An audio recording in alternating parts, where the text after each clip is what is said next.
கர்த்தரும் இரட்சகருமாகிய இயேசு கிறிஸ்துவின் இனிய ஈடு இணையற்ற திருநாமத்தினாலே கிறிஸ்து இயேசுவுக்குள் ஜீவ ஊற்று என்கின்ற இந்த நிகழ்ச்சிக்கு உங்களை அன்புடன் வாழ்த்தி வரவேற்கிறேன். இந்த நாளிலும் நம்முடைய தியானத்திற்கென்று கர்த்தராகிய தேவனுடைய ஆவியானவர் கொடுத்திருக்கிற ஒரு திருவசனம், அது வெளிப்படுத்தின விசேஷம் 14வது அதிகாரம் 7வது திருவசனம்.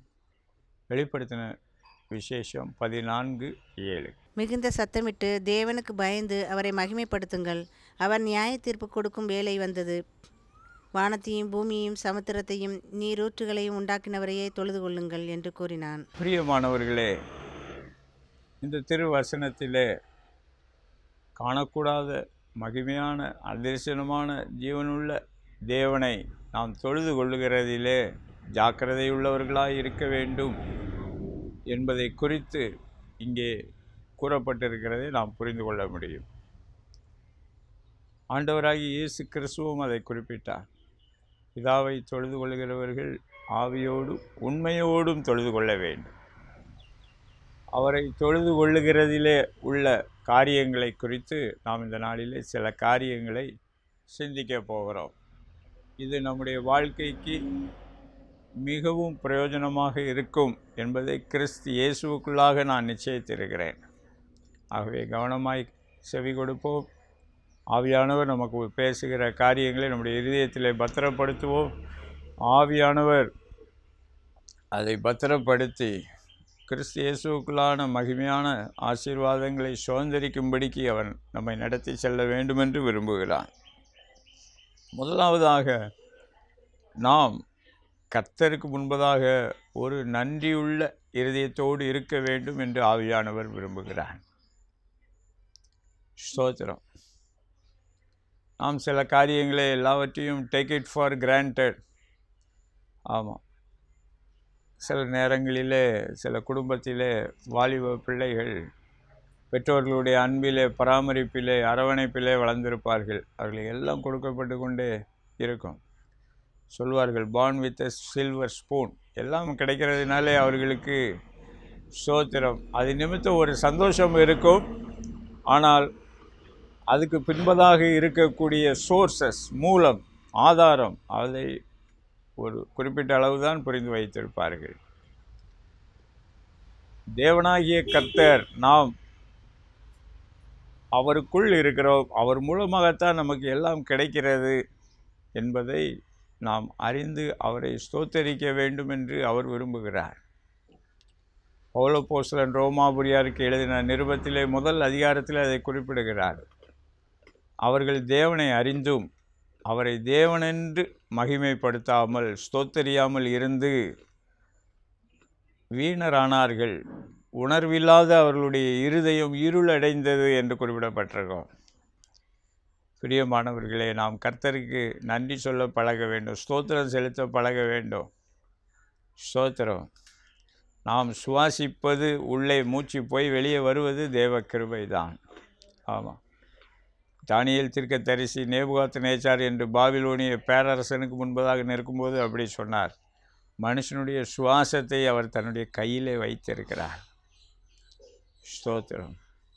நன்றி சொல்ல பழக வேண்டும். பிரியமானவர்களே, இன்று ஒரு நிமிடம் யோசித்து பாருங்கள். இன்று நம்மை சிருஷ்டித்த தேவனுக்கு நாம் நன்றி சொல்லி இருக்கிறோமா? அருமையான காற்றுக்காக அவருக்கு நன்றி சொல்லுகிறோமா? சூரிய ஒளிக்காக நன்றி சொல்லுகிறோமா? நமக்குள்ளே ஜீவனை கொடுத்திருக்கிறாரே, அதற்காக நன்றி சொல்லுவோமா? அவருடைய மீட்பின் திட்டத்திற்காக நன்றி சொல்லுவோமா? அவருடைய குமாரனை இந்த உலகத்திலே அனுப்பி முழு மனுக்குலத்தின் பாவத்தையும் அவருக்கு முன்பதாக ஒப்புரவாக்க அவர் சித்தம் வைத்திருந்தாரே, தீர்மானம் பண்ணியிருந்தாரே, அதை நிறைவேற்றினாரே, அதுக்காக நன்றி சொல்லுவோமா? பிரியமானவர்கள், இந்த ரோமர் 1வது அதிகாரத்தில் அதை வாசித்து பாருங்கள். அவர்கள் ஸ்தோத்தரியாமல் நன்றி சொல்லாமல் இருந்து வீணராகி போய்விட்டார்கள். உணர்வில்லாத அவருடைய இருதயம் இருளடைந்தது. இருதயம் இருளடைந்து விட்டால் அதில் வேறு யார் வந்து தங்குவாங்கன்னு யோசனை பண்ணி பாருங்கள். இது மிகவும் அவசியமான ஒரு காரியம். இன்று ஆண்டவருடைய அன்பை நாம் அறிந்து அவரை ஸ்தோத்தரிக்க நாம் எதிர்பார்க்கப்படுகிறோம். அப்படி ஸ்தோத்தரிக்கும் போது நம்முடைய வாழ்க்கையில் தேவன் இன்னும் அவருடைய மகிமையான காரியங்களை நம்முடைய வாழ்க்கையில் இன்னும் அதிகமாய் வெளிப்படுத்துவார். இன்னும் கிறிஸ்து இயேசுவுக்குள்ளே வெற்றி வாழ்க்கை வாழும்படிக்கு செய்வார். அவருடைய வழிகளை நமக்கு அவர் தெரிவிப்பார். அவருடைய பாதைகளை நமக்கு காண்பிப்பார். அதில் இந்த நன்றியுள்ள இருதயம் மிகவும் அவசியமான ஒரு காரியமாக இருக்கிறது. நாம் அதில் வளர ஆவியானவர் நமக்கு உதவி செய்கிறார். ஆமாம், இதில் இப்போ நாம் ஒருவேளை கர்த்தரை அறிந்திருக்கலாம். ஆனால் இந்த ஸ்தோத்திரம் பண்ணுவது, துதி செலுத்துவது, ஆராதனை செய்வது, தொழுகை செய்வது, இதிலே ஒருவேளை நாம் இன்னும் தேராமல் இருந்து கொண்டு இருக்கலாம். ஆவியானவர் நமக்குத்தான் சொல்லுகிறார். ஆண்டவராகிய இயேசு கிறிஸ்துவின் முதல் வருகையின் நோக்கங்களில் ஒன்று அதுவும் இருக்கிறது. ஆமாம், அவர் நமக்கு துதியின் ஆடையை, துதியின் உடையை, கார்மெண்ட் ஆஃப் பிரைஸ் கொடுக்க வேண்டும் என்று விரும்புகிறார். ஒடுங்கின ஆவி. நாம் கர்த்தருக்கு நன்றி சொல்லி அவருடைய சமூகத்திலே டெய்லி கிரமமாக வாரத்தின் முதல் நாளிலே மற்ற எல்லா நாட்களிலும் ஆண்டவருக்கு நன்றி சொல்ல பழக வேண்டும். தனிப்பட்ட விதத்தில், குடும்ப ரீதியாக, சபை ரீதியாக, சமுதாய ரீதியாக, தேச ரீதியாக நாம் கர்த்தருக்கு நன்றி சொல்ல பழக வேண்டும். ஸ்தோத்திரம் செலுத்த பழக வேண்டும். அவர் முதல் வருகையிலே அதையும் நமக்கு கொடுக்கிறார், ஒடுங்கின ஆவிக்கு பதிலாக. பாருங்கள், நீங்கள் துதிக்காமல் இருப்பீர்கள் என்றால் உங்களுக்குள் இருளடையக்கூடிய அனுபவம் வந்து விடுகிறது. வெளியே என்ன காரியம் காணப்படுகிறது என்றால் ஒடுக்கப்படுகிறோம். பிசாசினால், பொல்லாத மனிதர்களினால் ஒடுக்கப்படுகிறோம். பழைய ஏற்பாட்டு காலத்திலே இஸ்ரவேல் ஜனங்கள் தேவனை விட்டு தூரமாய் போகும்போது அங்கே எகிப்திலே அவர்கள் ஒடுக்கப்பட்டார்கள். எகிப்திலே யோசேப்பை அறியாத இன்னொரு அரசன் வந்த பொழுது அவர்கள் ஒடுக்கப்பட்டார்கள், கடினமாய் நடத்தப்பட்டார்கள், ஆண் குழந்தைகள் கொல்லப்பட்டார்கள். ஆண்டவர் நேரடியாக இறங்கி வந்தார். மோசேயின் மூலமாக அவர்களுக்கு ஒரு பெரிய ரட்சிப்பை கட்டளையிட்டார். எனக்கு அன்பான தேவனுடைய ஜனமே, மறுபடியும் அவர்கள் எல்லைகளிலே கர்த்தரை துதிக்கும் துதியை, ஆராதனையை, தொழுகையை ஏற்படுத்தினார். பாருங்கள், அந்த எகிப்தின் அடிமைத்தனத்திலிருந்து அவர்களை வெளியே கொண்டு வருவதே எதற்காக என்றால், அவர்களை எனக்கு ஆராதனை செய்ய போக விடுங்கள் என்று அவர் அந்த பார்வோன் அரசனிடத்தில் போய் சொல்லுங்கள் என்று அனுப்பிவிட்டார். பாருங்கள், தேவனுடைய இருதயம் நம்முடைய நன்றி அறிதல், ஸ்தோத்திரம், துதிக்காக அவர் வாஞ்சித்து கொண்டு இருக்கிறார். அதை நாம் புரிந்து கொள்ள வேண்டும். ஆண்டவராகிய இயேசு கிறிஸ்து நம் நடுவிலே உலாவி நாம் அவருக்கு செலுத்துகிற ஸ்தோத்திர பலிகளை அவர் புசிக்கிறார். உன்னத பாட்டு புஸ்தகத்திலே நேசர் எதற்காக தோட்டத்திலே உலாவுகிறார் என்றால் கனிகளை புசிக்கவும், அவர் லீலி புஷ்பங்களை கொய்து கொள்ளவும் அவர் நம் நடுவிலே உலாவுகிறார். கனிகளை புசிப்பது என்பது நம்ம உதடுகளின் காளைகளாகிய கனிகளாகிய ஸ்தோத்திர பலியை அவர் புசிக்கிறார். நாம் கர்த்தருக்குள்ளே நல்ல முதிர்ச்சி அடைந்து தேர்ந்த பிறகு அந்த லீலி புஷ்பத்தை தனக்கென்று பரலோகத்துக்கு கொண்டு செல்கிறார். கர்த்தருக்கு ஸ்தோத்திரம், தேவனுக்கே மகிமை. நாம் ஆவிக்குரிய பிரகாரமாக தேவனுக்கு பரிசுத்த ஆவிக்குள்ளாக சுகந்த வாசனையாக பலிகளாக நாம் வளர வேண்டும் என்று ஆவியானவர் விரும்புகிறார். இதே ரோமருக்கு எழுதின நிருபத்தில் பவுல் அப்போஸ்தலன் பின்னாடி அதை குறிப்பிடுகிறார். ஆமாம், பிரியமானவர்களே, உங்களை கர்த்தருக்கு பிரியமான ஜீவ பலிகளாக ஒப்பு கொடுங்கள் என்று குறிப்பிடுகிறார். எனக்கு அன்பான தேவனுடைய ஜனமே, கர்த்தருக்கு ஏற்ற பலி செலுத்தக்கூடிய, பரிசுத்த ஆவியினால் நிரம்பி பலி செலுத்தக்கூடியவர்களாக நாம் இருந்து கொண்டு இருக்கிறோமா? அதில் இந்த நன்றி பலி மிகவும் அவசியமான ஒரு காரியமாக இருந்து கொண்டு இருக்கிறது. கர்த்தருக்கு ஸ்தோத்திரம், தேவனுக்கே மகிமை உண்டாகட்டும். பாருங்கள், முழு வேதாகமத்திலும் கிறிஸ்து இயேசுவுக்குள்ளே வெற்றி வாழ்க்கையை பெற்றுக்கொண்டவர்கள் எல்லாரும் பலி செலுத்தக்கூடியவர்களாக இருந்தார்கள். நீங்கள் பழைய ஏற்பாட்டு பகுதியில் வாசித்து பாருங்கள். ஆபேல் கர்த்தருக்கு பிரியமான பலி செலுத்தினார். கர்த்தர் ஆபேலையும் அவனுடைய காணிக்கையும் அங்கீகரித்தார். இன்று நம்முடைய பலி கர்த்தரால் அங்கீகரிக்கப்பட வேண்டும். ஆமாம், ஏதோ ஒப்புக்கு ஏதோ செய்கிறோம் என்று சொல்லிவிட்டு வந்துவிடக்கூடாது. கர்த்தர் அதை அங்கீகரித்து அதை உறுதிப்படுத்துகிறார். ஆபேலையும் அவருடைய காணிக்கையும் கர்த்தர் அங்கீகரித்தார். நோவா அவர் வெள்ள பிரளயத்திற்கு பிறகு அவர் பலி செலுத்தினார். கர்த்தர் அதை அங்கீகரித்தார். சுகந்த வாசனையாக நுகர்ந்து மகிழ்ந்தார். ஆபிரகாம் சென்ற இடங்களிலெல்லாம் பலிபீடம் கட்டி கர்த்தரை தொழுது கொண்டார். ஸ்தோத்திரம். மோசே காலத்தில் உங்களுக்கு தெரியும், முழு இஸ்ரவேல் ஜனங்களையும் என்னை ஆராதனை செய்யும்படிக்கு போகவிடு என்று கட்டளையிட்டார். தொடர்ந்து சொல்லிக்கொண்டே போகலாம். சாமுவேல் தீர்க்கதரிசி கர்த்தரை தொழுது கொண்டார். தாவீது அரசன் கர்த்தரை தொழுது கொண்டார். ஸ்தோத்திரம். அவர்கள் எல்லைகளிலே கர்த்தர் உலாவினார். அவர் இஸ்ரவேலின் துதிகளின் நடுவிலே வாசமாய் இருக்கிறவர், சிங்காசனம் வைக்கிறவர், மறந்துவிடக்கூடாது. அவர் நம்மோடு கூட உலாவ வேண்டுமென்று விரும்புகிறார். ஸ்தோத்திரம். இது ஒரு பக்கம் அவரை மகிமைப்படுத்தும்படிக்கு நாம் அவரை ஆராதிக்கிறோம், தொழுது கொள்கிறோம். மற்றொரு பக்கம் நாமளும் அதன் மூலமாக அவருடைய செட்டைகளின் நிழலுக்குள்ளே வந்து அடையக்கூடிய ஒரு கிருபையை சிலாக்கியத்தை பெற்றுக்கொள்கிறோம். பிரியமானவர்களை, இந்த கடைசி காலங்களில் அவருடைய செட்டைகளின் நிழல் தான் நமக்கு பாதுகாப்பு, ஆதரவு. சங்கீதம் 91:1, உன்னதமானவரின் மறைவில் இருக்கிறவர் சர்வ வல்லவரின் நிழலிலே தங்கியிருப்பார். எனக்கு அன்பான தேவனுடைய ஜனமே, ஸ்தோத்திரம். ஆவியானவர் ஒரு சில காரியங்களை, இந்த ஆராதனை தொழுகையின் முக்கியத்துவத்தை குறித்து நமக்கு சொல்லியிருக்கிறார். இன்னும் நிறைய இருக்கிறது.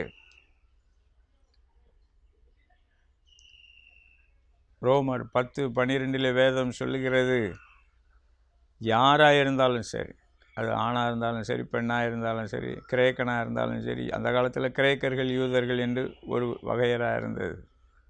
யாராக இருந்தால், எந்த ஜாதியாக எந்த இனமாக இருந்தாலும் சரி, கர்த்தரை தொழுது கொள்ளுகிற யாவருக்கும் அவர் ஐஸ்வர்ய சம்பன்னராக இருந்து கொண்டு இருக்கிறார். ரோமர் 10:12. நாம் கர்த்தரை தொழுது கொள்ளுகிறதின் முக்கியத்துவத்தை இன்னும் அதிகமாக புரிந்து கொள்ள வேண்டும். இன்னொரு இடத்துல வேதம் சொல்லுகிறது, கர்த்தரை தொழுது கொள்ளுகிற எவனும் ரட்சிக்கப்படுவான். எந்த நெருக்கடியிலிருந்தும் கர்த்தர் ரட்சிப்பை அனுப்பி மீட்டு கொள்ளுவார். ஸ்தோத்திரம். ஜீசஸ் அதான் ஒரு இடத்துல சொன்னாங்க, உலகத்திலே உங்களுக்கு உபத்திரவம் உண்டு, ஆனாலும் திடன் கொள்ளுங்கள், நான் உலகத்தை ஜெயித்தேன். ஆண்டவராகிய இயேசு கிறிஸ்து அவர் உலகத்தை ஜெயித்திருக்கிறார். நாமும் அவரோடு கூட சேர்ந்து ஜெயிக்க வேண்டும் என்று விரும்புகிறார். ஆண்டவராகிய இயேசு கிறிஸ்து அவர் பிதாவாகிய தேவனை ஸ்தோத்தரித்தார். வேதம் சொல்லுகிறது, அவர் 5 அப்பங்கள் 2 மீன்களை எடுத்து ஸ்தோத்திரம் பண்ணி அதை பிட்டு மற்றவர்களுக்கு கொடுத்தார். அதில் அற்புதங்கள் நடைபெற்றன. லாசருவின் கல்லறைக்கு முன்பதாக நின்று பிதாவாய் ஸ்தோத்தரித்தார். மரித்த லாசரு மறுபடியும் உயிரோடு கூட எழும்பி வரும்படிக்கு கர்த்தர் அனுக்கிரகம் செய்தார். ஸ்தோத்திரம். அது மாத்திரமல்ல, அவர் எப்பொழுதெல்லாம் அப்பம் பிட்குதலிலே அமர்ந்தாரோ அப்பொழுதெல்லாம் பிதாவாகிய தேவனை ஸ்தோத்தரித்தார் என்று வேதம் பதிவிடுகிறது. அவர் ஆகாரத்தை புசிக்கும் போது, திராட்சை ரசத்தை பகிர்ந்து கொள்ளும் பொழுது அவர் பிதாவாகிய தேவனை அவர் ஸ்தோத்தரித்து கொண்டே இருந்தார். வாயினால் ஸ்தோத்திரம் பண்ணுகிறது மாத்திரமல்ல, இன் ட்ரூத் அவர் பிதாவாகிய தேவனை முக்கியப்படுத்தினார், கனப்படுத்தினார், மகிமைப்படுத்தினார். அநேக காரியங்களை சொல்லிக்கொண்டே போகலாம். ஆமாம், நானாக ஒன்றும் செய்வதில்லை என்று சொல்லி பிதாவாகிய தேவனை முக்கியப்படுத்தினார், முதன்மைப்படுத்தினார், மகிமைப்படுத்தினார். ஸ்தோத்திரம். அதே நேரத்தில் தனக்குரிய தனித்தன்மைகளையும் சில இடங்களிலே குறிப்பிட்டார். பிதாவானவர் எப்படி உயிர்ப்பிக்கிறாரோ அதே போல் குமாரனும் உயிர்ப்பிக்கிறார் என்று குறிப்பிட்டார். எனக்கு அன்பான தேவனுடைய ஜனமே, இதெல்லாம் உண்மையான காரியங்கள். ஸ்தோத்திரம். ஆண்டவராகிய இயேசு கிறிஸ்து அவர் பிதாவாகிய தேவனுடைய தற்சொரூபமானவர், மகிமையின் பிரகாசமானவர். எபிரேயர் 1வது அதிகாரம் அப்படி குறிப்பிடுகிறது. நாம் அவரை மனிதகுமாரனாக மாத்திரம் அறிந்து கொள்ளக்கூடாது, தேவகுமாரனாகவும் அறிந்து கொள்ள வேண்டும். அவரும் தொழுகைக்கு பாத்திரர். ஆண்டவராகிய இயேசு கிறிஸ்துவம். எபிரேயர் 1வது அதிகாரம் அப்படி குறிப்பிடுகிறது. எனக்கு அன்பான தேவனுடைய ஜனமே, நம்முடைய வாழ்க்கையில் இந்த தொழுகை வாழ்க்கைக்குள்ளாக நாம் வளர நம்மை அர்ப்பணிப்போம். இன்று ஆவியானவர் நம்மை வருந்தி அழைக்கிறார். ஆண்டவராகிய இயேசு கிறிஸ்து அருமையாய் நம்மை நோக்கி சொல்லுகிறார், என்னிடத்தில் சாய்ந்து கற்றுக்கொள்ளுங்கள் என்று குறிப்பிடுகிறார். ஸ்தோத்திரம். பிதாவாகிய தேவனிடத்திலே கடைசி காலத்திலே பயபக்தியாகவும் அவரையே தொழுது கொள்வதிலேயும் ஜாக்கிரதையாக இருக்க வேண்டும். இந்த வெளிப்படுத்தின விசேஷம் 14:7 அதைத்தான் நாம் பார்க்கிறோம். வானத்தையும் பூமியையும் சமுத்திரத்தையும் நீரூற்றுகளையும் உண்டாக்கினவரையே தொழுது கொள்ளுங்கள். அவரை தொழுது கொள்ள வேண்டும். இன்று தேவன் மனிதனை சிருஷ்டித்திருக்கிறான். ஆனால் இன்று மனிதன் அவன் இஷ்டப்படி கடவுளர்களை சிருஷ்டிக்க ஆரம்பித்து விடுகிறான். அது கர்த்தருக்கு பிரியமில்லாத காரியம். அது தேவனுக்கு கோபத்தை உண்டு பண்ணுகிற காரியம். இன்று ஒரு நபர் சரீரப்படி தன்னுடைய தகப்பனாய் இருக்கிறவனை, தாயாய் இருக்கிறவர்களை மதித்து அவர்களை கனம் பண்ண வேண்டும் என்று திருவசனம் சொல்லுகிறது. பூமிக்குரிய தாய் தகப்பனையே காணக்கூடாத அந்த தேவன் கனம் பண்ண வேண்டும் என்று விரும்புகிறார். அப்படி இருக்கும்போது நம்ம எல்லாரையும் சிருஷ்டித்த, நம்ம எல்லாருக்கும் பை கிரியேஷன் தகப்பனாக இருக்கக்கூடிய, பிதாவாக இருக்கக்கூடிய அவரை நம்ம எப்படி கனம் பண்ண வேண்டும், மகிமைப்படுத்த வேண்டும். நாம் அவருக்குரிய கனத்தை மகிமையை செலுத்தாதபடிக்கு ஸ்தோத்திரம், நம்முடைய கையின் கிரியைகள், நம்முடைய கையினால் செய்யப்பட்டவைகளை தொழுது கொள்ள நாம் விரும்புகிறோமா? யோசனை பண்ணி பார்ப்போம். நாம் உண்டாக்கினதை தொழுது கொள்ள விரும்புகிறோமா? யோசனை பண்ணி பார்ப்போம். ஆவியானவர் நமக்கு உதவிகளை செய்வாராக. கிறிஸ்து இயேசுவுக்குள்ளே பிதாவாகிய தேவனுக்கு முன்பதாக சரியான மனப்பான்மையிலே, சரியான டைரக்ஷனில் நாம் சீர்பொருந்த வேண்டும் என்று ஆவியானவர் விரும்புகிறார். அது மிகவும் முக்கியமான ஒரு காரியம். பிரியமானவர்களே, நாம் நித்தியத்திலே, அதாவது நம்முடைய மரணத்திற்கு பின்பு பிதாவாகிய தேவ சமூகத்திலே எப்பொழுதும் அவரை துதித்து ஸ்தோத்தரித்து தொழுது சேவிக்கும்படிக்கு நம்ம அழைக்கப்பட்டிருக்கிறோம். அதுக்கு இந்த பூமியிலேயே ஆவியானவர் நம்மை பக்குவப்படுத்துகிறார். ஆண்டவராகிய இயேசு கிறிஸ்து நமக்கு துணை நிற்கிறார், உதவி செய்கிறார். அவருடைய இரத்தத்தின் மூலமாக, அவருடைய ஆவியானவருடைய அபிஷேகத்தின் மூலமாக நாம் வளர வேண்டும், வளர வேண்டும், வளர வேண்டும். அதில் நாம் வளரும் பொழுது நம்முடைய இக்கட்டுகள் எல்லாவற்றிலிருந்தும் கர்த்தர் நம்மை மீட்டு கொள்ளுவேன் என்று வாக்கு பண்ணியிருக்கிறார். கர்த்தருடைய நாமத்தை தொழுது கொள்ளுகிற எவனும் ரட்சிக்கப்படுவான். அது மாத்திரமல்ல, ரோமர் 10:12, கர்த்தருடைய நாமத்தை தொழுது கொள்ளுகிறவர் எல்லாருக்கும் அவர் ஐஸ்வர்ய சம்பன்னராக இருக்கிறார். அவருடைய அன்பிலே, அவருடைய கிருபையிலே, அவருடைய சமாதானத்திலே, அவருடைய சந்தோஷத்திலே, அவருடைய வாழ்க்கையிலே, அவருடைய ஆசீர்வாதங்களுக்குள்ளே நாம் பங்கடைகிறோம். அவருடைய ஐஸ்வர்யங்களுக்குள்ளே நாம் பங்கடைகிறோம். கர்த்தருக்கு ஸ்தோத்திரம். தேவனுக்கே மகிமை உண்டாகட்டும். பிரியமானவர்களே, இதில் நாம் வளர நம்மை விட்டு கொடுப்போம். கர்த்தர் நமக்கு கிருபைகளை பெருக செய்யும்படிக்கு ஜெபம் பண்ணுகிறேன். நாம் தனிப்பட்ட விதத்திலே கர்த்தரை ஆராதிக்கலாம். தானியேல் தன்னுடைய வீட்டிலே இருந்து கர்த்தரை ஆராதித்தான். ஸ்தோத்திரம். கொர்நேலியு என்கின்ற பக்தன் தன்னுடைய வீட்டிலே கர்த்தரை தேடினார். அவரை பணிந்து கொள்ள பிரயாசப்பட்டார். கர்த்தர் அவரை தம்முடைய ஆவியினால் நிரப்பினார்.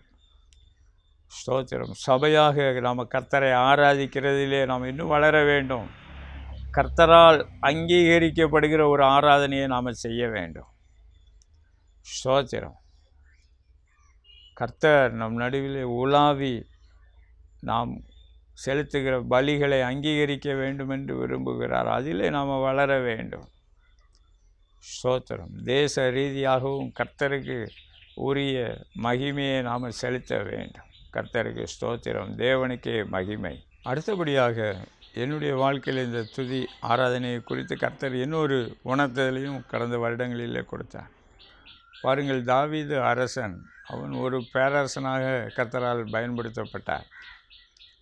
சங்கீதம் 48:1 அவர் குறிப்பிடுகிறார், கர்த்தர் பெரியவர், தேவனுடைய நகரத்திலும் பரிசுத்த பர்வதத்திலும் மிகவும் துதிக்கப்படத்தக்கவர், அதிகம் துதிக்கப்படத்தக்கவர். அவரே சகல துதிகன மகிமைக்கு பாத்திரர். இன்னும் மற்ற சங்கீதங்களிலும் குறிப்பிடுகிறார். அவருக்கு கர்த்தனாகிய தேவனை குறித்து ஒரு வெளிப்பாடு அவருக்கு கிடைத்தது. ஸ்தோத்திரம். எபேசிய நிருபத்திலே பவுல் அப்போஸ்தலன் எபேசிய மக்கள் இந்த வெளிப்பாட்டை பெற்றுக்கொள்ள வேண்டும் என்று சொல்லி ஜெபம் பண்ணுகிறார். அந்த வெளிப்பாட்டின் மூலமாக புத்தியையும் தெளிவையும் பெற்றுக்கொள்ள வேண்டும் என்று அவர் ஜெபம் பண்ணுகிறார்.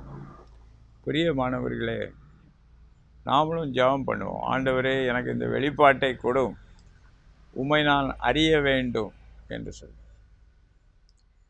ஆவியானவர் இன்று அதை உணர்த்துகிறார். ஸ்தோத்திரம். இன்று நாம் அதை குறித்து ஸ்தோத்திரம், நம்முடைய கண்கள் திறக்கப்படாமல் இருந்து கொண்டு இருக்கக்கூடாது. அதிலே சுய திருப்தி அடைந்து விடக்கூடாது. பாருங்கள், அவர் அதிலே ஸ்டெப் எடுக்கிறார். ஏசாயா தீர்க்கதரிசிக்கு கர்த்தரே அவருடைய கண்களை திறக்கிறார். அவர் உயரமும் உன்னதமுமான சிங்காசனத்திலே கர்த்தராகிய ராஜா வீற்றிருக்கிறதை பார்க்கிறார். அவர் தன்னை குறித்தும் உணர்ந்து கொள்ளுகிறார், தன்னுடைய தேசத்தை குறித்தும் உணர்ந்து கொள்ளுகிறார். அந்த வெளிப்பாட்டை புரிந்து கொள்ளுகிறார். உடனே அவருடைய உள்ளத்தின் ஆழத்திலிருந்து அந்த ஜெபம் வருகிறது. ஐயோ, நான் அசுத்த உதடுகள் உள்ளவன், அசுத்த உதடுகள் உள்ள மனிதர்கள் நடுவில் வாசமாய் இருக்கிறேனே என்று சொல்லி தேவ ஒத்தாசைக்காக, இரக்கத்திற்காக அவர் வேண்டுகிறதை, கெஞ்சுகிறதை நாம் வேதத்தில் பார்க்க முடியும். அதே போல் இந்த தாவீது அரசனும் அழகாக சொல்லுகிறார், கர்த்தர் மிகவும் பெரியவர், மிகவும் துதிக்கப்படத்தக்கவர். ஸ்தோத்திரம். அப்போது அந்த இடத்துல அவர் மற்றவர்களுடைய கோஆப்ரேஷனையும் அங்கே பெற்றுக்கொள்கிறார். பாருங்கள், தேவனுடைய நகரம், கர்த்தருடைய பரிசுத்த பர்வதம், இந்த ரெண்டுமே தேவனுடைய ஜனம் கூடுகிற இடம். அது பரிசுத்த ஸ்தலத்தையும் குறிக்கும், கர்த்தருடைய அவை, சபை, அதையும் குறிக்கும். ஸோ நாம் நம்முடைய வீடுகளிலே, பொதுவான இடங்களிலே கர்த்தருடைய பாதத்திலே அமர நாம் பழக வேண்டும். எல்லாவற்றிற்கும் அதிகமாக கர்த்தருடைய சபையிலே அவர் தலைவராக இருந்து கொண்டு இருக்கிறார். மிகவும் துதிக்கப்படத்தக்கவராக இருந்து கொண்டு இருக்கிறார். ஸ்தோத்திரம். கர்த்தராகிய இயேசு கிறிஸ்து நமக்கு அந்த வெளிப்பாட்டை கொடுக்க வேண்டும் என்று விரும்புகிறார். பிரியமானவர்களே, ஸ்தோத்திரம். அவருடைய மகிமை பராக்கிரமத்தை குறித்ததான வெளிப்பாடுகளை கொடுக்க வேண்டும் என்று விரும்புகிறார். மோசேக்கு அதை வெளிப்படுத்தி காண்பித்தார். மோசே காலத்தில் இருந்த இஸ்ரேல் மக்களுக்கு சீனாய் வனாந்தரத்திலே, மலையிலே அதை வெளிப்படுத்தி காண்பித்தார். ஸ்தோத்திரம். அவர்களுக்கென்று கர்த்தர் ஒரு ஸ்தோத்திரம், இந்த ஆராதனையின் மேன்மையை குறித்ததான அநேக வெளிப்பாடுகளை கொடுத்திருந்தார். இன்று நமக்கும் கிறிஸ்து இயேசுவின் மூலமாக ஆபிரகாமின் ஆசீர்வாதங்களுக்கு உரியவர்களாக கர்த்தர் நம்மையும் மாற்றி வைத்திருக்கிறார். அதை நாம் வாஞ்சிப்போம். பிரியமானவர்களே, தினமும் அவரை ஆராதிக்க வேண்டும். தானியேல் தீர்க்கதரிசியை குறித்து தரியு ராஜா சொல்லுகிறார்.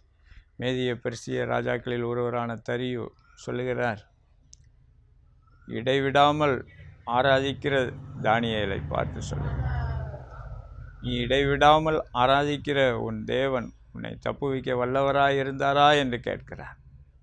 ஸ்தோத்திரம். எனக்கன்பான தேவனுடைய ஜனமே, நம்முடைய வாழ்க்கையிலே அவர் நம்மை விடுவிக்க வல்லவராக இருக்கிறார். அதே நேரத்தில் நாம் இடைவிடாமல் அவரை ஆராதிக்க வேண்டுமென்று அவர் எதிர்பார்க்கிறார்.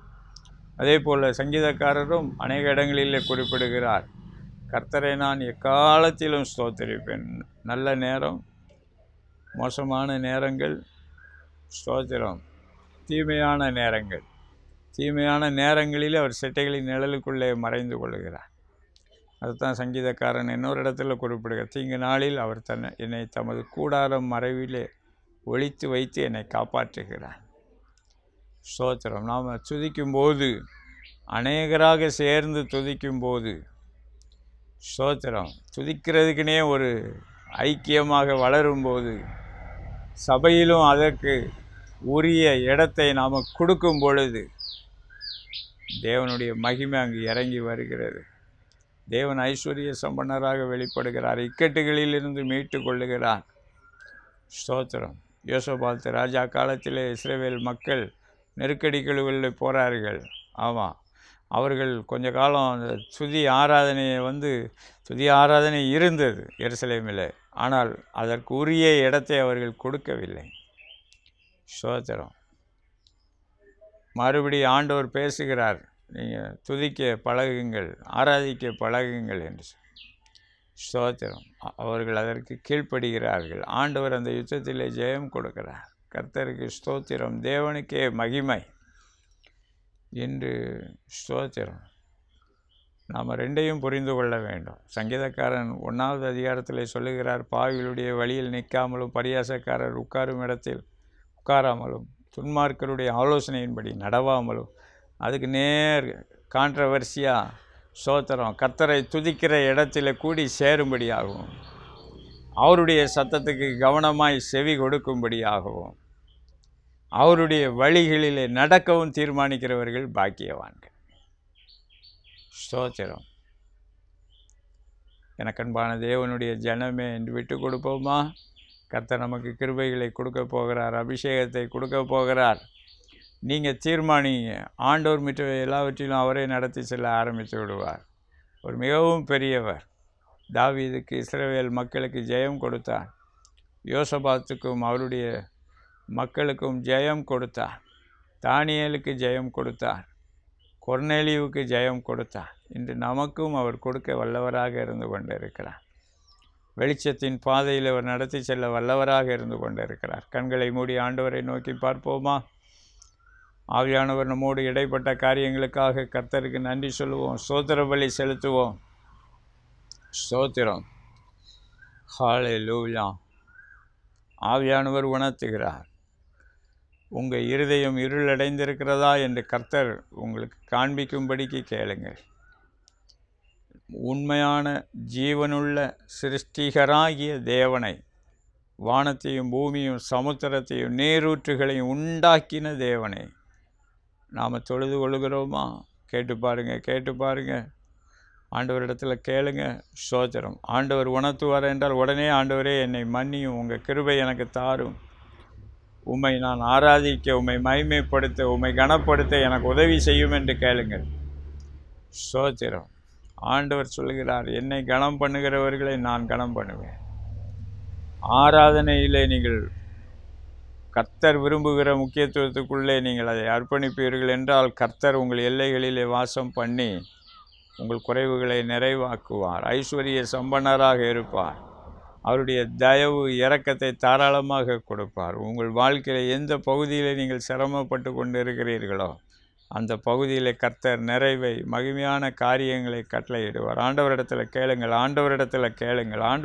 கேளுங்கள். ஆண்டவரே, உங்கள் கிருபை இன்னும் இறங்கட்டும். ஆண்டவரே, ஒடுங்கின ஆவிக்கு பதிலாக துதியின் ஆடையை கொடுக்கிறவர். ஒவ்வொருவருடைய வாழ்க்கையும் ஒவ்வொருவருக்கென்று கர்த்தர் வைத்திருக்கிற ஸ்தாபனங்களிலும் வருகிற அந்த ஒடுக்கங்களுக்கு பின்பதாக இருக்கக்கூடிய அசுத்த வல்லமைகள், அசுத்த பிசாசுகள் கடிந்து கொள்ளப்படுவதாக, அசுத்த ஆவிகள் கடிந்து கொள்ளப்படுவதாக, அவைகள் இப்பொழுதே உம்முடைய ஜனத்தின் எல்லைகளை விட்டு விலகும்படிக்கு நாங்கள் கட்டளையிடுகிறோம். வராமல் இருக்கும்படிக்கு கட்டளையிடுகிறோம். உங்கள் இரத்தம் தெளிக்கப்படட்டும், உங்கள் அபிஷேகம் இறங்கி வரட்டும், உங்கள் ஒத்தாசை இறங்கி வரட்டும். அவருடைய வாழ்க்கையில் இது நிமித்தம் வந்திருக்கிற தவறான நுகத்தடிகள் முறிக்கப்படட்டும், கட்டுகள் அறுக்கப்படட்டும். ஸ்தோத்திரம். கர்த்தருடைய அக்கினி இறங்கட்டும். ஆண்டவர் அப்படியே செய்கிறதாக உணர்த்துகிறார். ஆண்டவருக்கு நன்றி சொல்லி விடுதலைகளை பெற்றுக்கொள்வோமாக. அவருடைய அன்பு நிமித்தம், அவருடைய இரத்தத்தின் நிமித்தம் அந்த விடுதலையை நமக்கு அவர் கட்டளையிடுகிறதாக சொல்லும்படிக்கு உணர்த்துகிறார். ஸ்தோத்திரம். ஆண்டவருக்கு முன்பதாக நல்ல தீர்மானங்களை எடுங்கள். ஸ்தோத்திரம். எனக்கு ஆண்டவரே உம்மை ஆராதிக்க எனக்கு கிருபை செய்யும். ஆபிரகாமை போல, ஏனோக்கை போல, ஆபேலை போல, நோவாவை போல, தாவீதை போல, ஆபிரகாமை போல, ஈசாக்கை போல. ஸ்தோத்திரம். ஈசாக்கு ஆபிரகாமின் பயபக்திக்குரியவரை தொழுது கொண்டார். அவருடைய வாழ்க்கையிலே கர்த்தருடைய ஆசீர்வாதம் பெருகிக் கொண்டே இருந்தது. ஸ்தோத்திரம். அவர் பயபக்திக்குரிய துதிக்கு பார்த்து மிகவும் துதிக்கப்படத்தக்கவர், மிகவும் துதிக்கப்படத்தக்கவர். அவருக்கு ஸ்தோத்திரம் செலுத்த பழகுங்க. ஸ்தோத்திரம். ஏனோதானம் என்று விட்டு விடாதிருங்கள். கர்த்தருக்கு நன்றி சொல்லுங்கள். பலவான்களின் புத்திரரே, கர்த்தருக்கு மகிமையை செலுத்துங்கள், கர்த்தருக்கே செலுத்துங்கள். ஸ்தோத்திரம். அவருக்கே செலுத்துங்கள். ஸ்தோத்திரம். ஆண்டவர் நம்முடைய துதி ஸ்தோத்திரங்களை அவர் சுகந்த வாசனையாக நுகர்ந்து பார்க்கிறார், மகிழ்கிறார். அவருடைய உள்ளம் சந்தோஷப்படுகிறது. ஆண்டவரே, இந்த நாளிலும் உம்மை துதிக்கிறதிலே, உம்மை ஆராதிக்கிறதிலே, தொழுது சேவிக்கிறதிலே யாரெல்லாம் அர்ப்பணித்திருக்கிறார்கள் அவர்களை ஆசீர்வதிப்பீராக. அவர்கள் எல்லைகளிலே கர்த்தருடைய ஆசீர்வாதம் பெருகட்டும். உம்மை தொழுது கொள்கிற யாவருக்கும் நீர் ஐஸ்வர்ய சம்பன்னராய் இருக்கிறீர். அவர்களுக்கென்று நீர் முன் குறித்து வைத்திருக்கிற ஐஸ்வர்யங்கள் இப்பொழுதே ஒவ்வொருவர் மீதும் பரிபூர்ணமாய் இறங்கட்டும் ஆண்டவரே. அவர்களை ஈசாக்கை ஆபிரகாமை ஆசீர்வைத்தது போல, தாவீதை ஆசீர்வைத்தது போல, ஆண்டவரே இஸ்ரேல் மக்களை ஆசீர்வைத்தது போல ஆசீர்வதிப்பீராக. அவர்களுடைய வாழ்க்கையில் குறைவுகள் எல்லாம் நிறைவாகட்டும், நிறைவாகட்டும். இக்கட்டுகளிலிருந்து மீட்டு கொள்வீராக. விசாலத்தை கட்டளையிடுவீராக, பெருக்கத்தை கட்டளையிடுவீராக. ஆண்டவரே ஸ்தோத்திரம். அதில் இன்னும் தேவரீர் எதிர்பார்க்கிற ஆராதனை, ஆண்டவரே தொழுகையை அவர்கள் இன்னும் புரிந்து கொள்ள, நாங்கள் இன்னும் புரிந்து கொள்ள இன்னும் கிருபை கொடுப்பீராக, இன்னும் கிருபை வெளிப்பாடுகளை கொடுப்பீராக. ஆண்டவர் அப்படியே செய்கிறதாக உணர்த்துகிறார். ஸ்தோத்திரம். ஒவ்வொருவருடைய எல்லைகளிலும் வருகிற பிசாசின் ஆயுதங்கள் முறியடிக்கப்படுகிறது. பிசாசின் சதி திட்டமான சற்பனையான காரியங்கள் முறியடிக்கப்படுகிறது என்று ஆவியானவர் உணர்ந்து தேவன் ஒவ்வொருவருடைய வாழ்க்கையிலும் அவருடைய திட்டத்திற்கு ஒரு ஜெயத்தை கொடுப்பதாக சொல்லும்படிக்கு உணர்த்துகிறார். நம்முடைய கர்த்தராகிய இயேசு கிறிஸ்துவின் மூலமாக ஜெயம் கொடுக்கிற தேவனுக்கு ஸ்தோத்திரம் என்று சொல்ல முடியும்.